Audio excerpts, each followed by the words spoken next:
Shut up and sit down.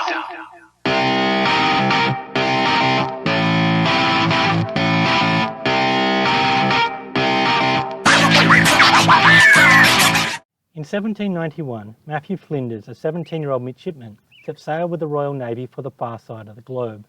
As a 21-year-old, he returned to Australia on board the HMS Reliance. At the age of 24, and the then Lieutenant Flinders circumnavigated Tasmania, proving it to be an island. In 1802, at the age of 28, he sailed up from the Spencer Gulf and stood on top of the red cliffs at the far end and saw the southern end of what he called the Flinders Ranges. After navigating around Australia for the final time, Flinders attempted to head back to England, only to be incarcerated by the French as a prisoner of war. Some 6 years of imprisonment led to his health deteriorating and his death at the age of 40. The ranges are quite unique in that they are on the boundary of the coastal plain and the desert interior. On one side, the wind crosses the interior and meets the ranges, causing orographic precipitation, making the Flinders Ranges a green oasis at the end of a red centre. And on the other side, they often are winds are so bony dry that they carried the 45-degree heat right into the ranges without any moisture at all. This had left the settlers in the past coming to what they hoped was a century, only to find a furnace some 3 months of the year. Today the landscape is dotted with the ruins of all these hopes and dreams of a comfortable life. The two remaining major settlements in the ranges are Quorn and Hawker. Both have long histories and few remaining residents. The area has too little and too unreliable rainfall for any intensive agriculture. The hydrology of this region has almost been criminal, as the red sandy loam in this area has poor water holding capacity, and the current water management has been to drain it as quick as possible. This not only floods Port Augusta downstream, but inhibits any local water cycles. While I have been here after recent rain, the area is so outstandingly green, although there are a few months' time it would be bone dry. I don't understand why they haven't dredged all their way up to Lake Torrens, giving it permanent water to humidify the desert winds.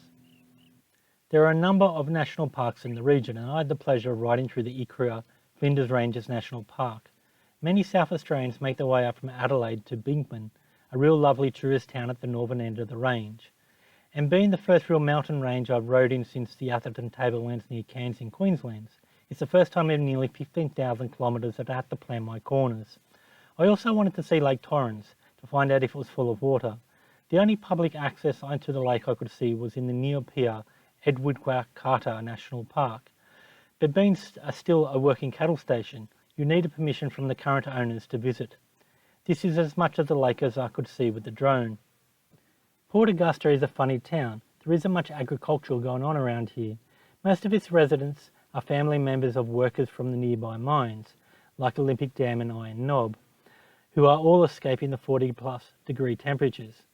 It was once a bustling port, but it now has very little shipping at all. Most of the iron ore from the mine passes through the town and is trained down to deeper water ports further down south. It's a place where there are more windmills than anything else, and there is as much sun as you can poke a stick at, so the town now supports a major solar farm, making it one of the largest producers of renewable energy. About the only thing in town besides the two major supermarkets is the Australian Arid Lands Botanic Gardens. Compared to other botanical gardens I've visited elsewhere in Australia, the Arid Lands Garden is very unique.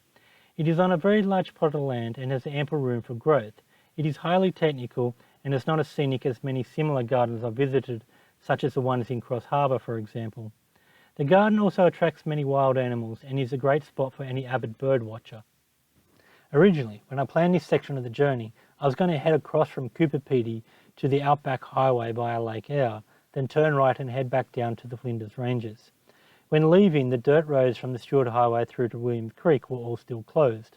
I had to head back down to Port Augusta, staying on the Stewart Highway, before heading back up to the Flinders Ranges. Going back the way I came didn't allow me to explore any new regions.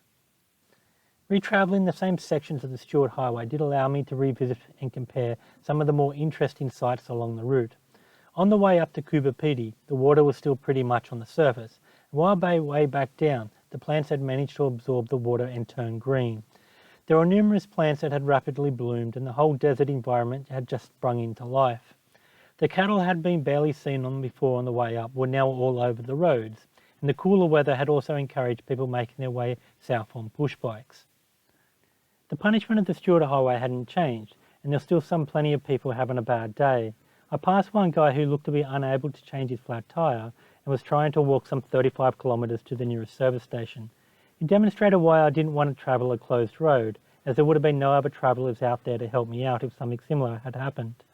And finally, on the way back, I realised just how many cattle grades there had been on this section of the highway. I'm guessing that the local farmers adjust their cattle onto these plains in times of plenty to consume the cheap green grass, then truck them off once the place dries out. For some reason, the island lagoon was allowed to drain. This is something I would not have expected, as the fast-moving flood water had wrecked the road and it will now cost substantial money for it to be repaired. With the better weather, I was able to pull out the drone and take some photos of the now emptied island lagoon. The wet mud gives much better reflection than the turbulent water had done a week earlier. Finally, after making my way back to Port Augusta, I turned left and headed into the Flinders Ranges, making my accommodation with about an hour before the local grocery store would close. The accommodation is a somewhat modern country home, where some of the taps are using tank water and others are using town supplied. I'm also known logic to the light switches, and it takes some getting used to figure out which one controls which light. The doors also swing in unexpected directions. In saying that, it's spacious and comfortable, and I certainly have no complaints. It's located in a town that has many historic buildings, although the only major employer is a regional hospital. There are very little money about town for people to really restore these old buildings and make them functional in a modern era.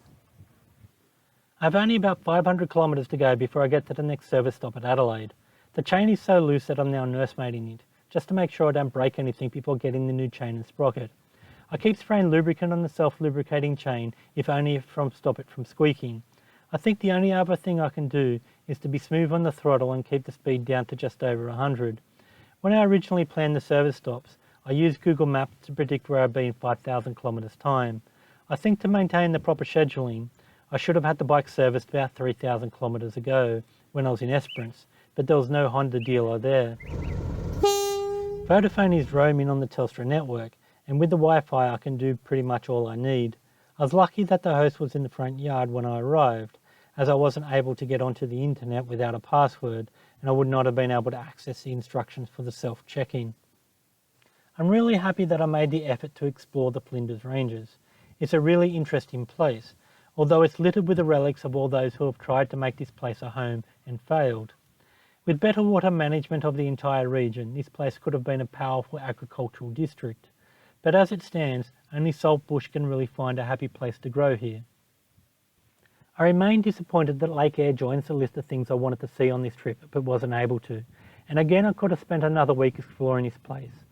I was hoping for more hiking trails, but I was only able to find one in the national park too far away, and I haven't been on a long walk now since Esperance. Next stop is Adelaide for 2 weeks. Hopefully there I can get my bike serviced and the train replaced. I also hope from now on that the hops will come back to under 500 kilometres long, and I can find plenty of food along the route. So thanks for following my adventures around Australia. Remember to go out there and do something to enjoy your day.